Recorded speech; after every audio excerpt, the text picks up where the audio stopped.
O nosso Deus é soberano. A ética do Deus soberano é a ética do reino que pressupõe a realização de um plano especial. É a questão da ética do dever. Vivemos hoje uma ética que a gente chama de teleológica. Resumindo, os fins justificam os meios.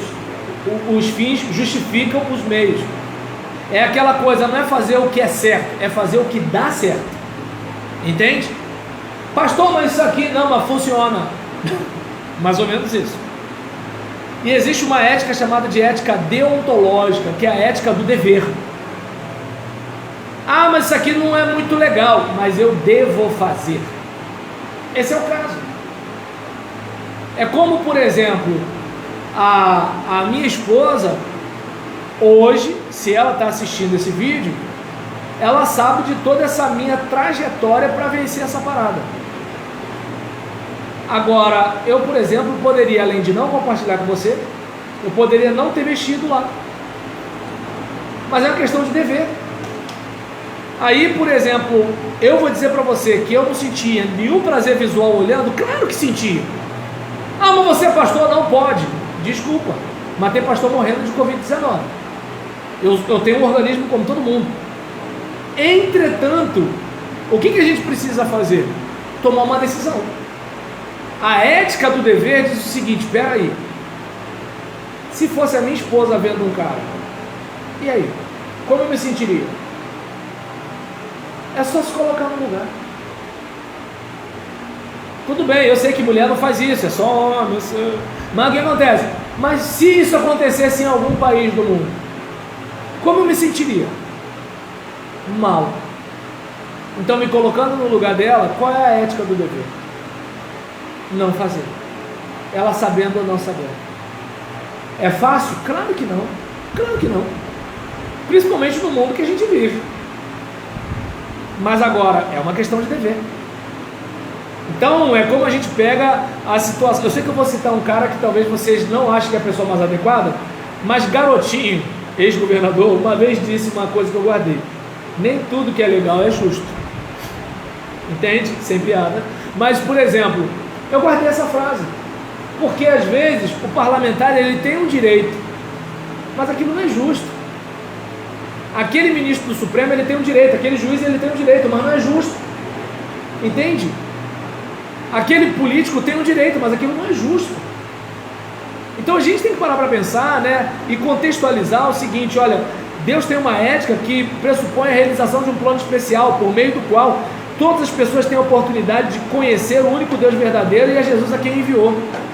Lembra do irmão André, o contrabandista de Deus? Imagina, o cara fez contrabando de Bíblia. Gente, contrabando é coisa certa ou errada? Só que a ética dele estava além da ética do contexto social em que ele vivia. Sou criminoso? Então sou. E é nessa hora que eu acredito que os crentes denunciam seus irmãos de fé. As igrejas organizadas, padronizadas, de acordo com o Estado, para te proteger, porque você precisa de alguém que te dê segurança. Então o que acontece? Aí diante de uma situação dessa, né, o Estado que quer te proteger, né, suga você igual a máquina do Matrix, mas quer te proteger, né, bota uma regra lá. A igreja, né, para funcionar, tem que ter o quadro lá na frente do imperador, quer dizer, presidente da nossa nação. Aí a igreja fala assim: não, porque só Jesus é nosso Senhor. Então essa igreja é clandestina. E se a gente souber, o pastor vai ser preso. Morrer não, né? Porque não existe país que mata cristão, né? Não existe isso, né? Quando o presidente falou de cristofobia no mundo, teve gente que criticou na internet, até crente, mas tudo bem. E aí nesse caso, né, eu fico imaginando cristãos de igrejas que não eram clandestinas denunciando cristãos, porque estão defendendo a lei, fazendo o que é certo. Então nesse tempo, né, que a gente possa observar a disciplina eficaz. Em Abacuque se vê a explicação acerca do modo de Deus tratar com o seu povo, no sentido de corrigi-lo, na maneira de reconduzi-lo ao caminho seguro. Esse é o nosso Deus, certo? Ele faz do jeito que quer, usa quem ele quiser. E a questão da religião popular.